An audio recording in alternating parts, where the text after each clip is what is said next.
нашем саду собака, ну, наверное, только полмесяца проходит адаптацию, потому что они разные, так же, как и люди.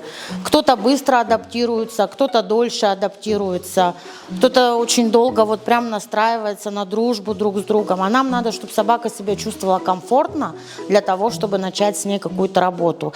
И еще очень важно, чтобы хозяин, конечно, нам помогал. Мы свою работу делаем у нас в студии, но дома собака тоже должна получать какие-то определенные навыки для того, чтобы закреплять то, что мы здесь делаем. Требования у нас практически единственное. Главное, чтобы собака была обработана от паразитов и вакцинированная по срокам, как положено.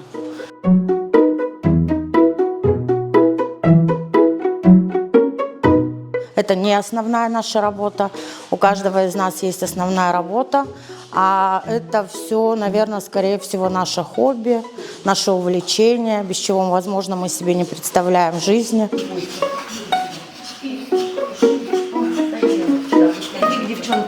Все, кто приводят собак, они живут дома по одному.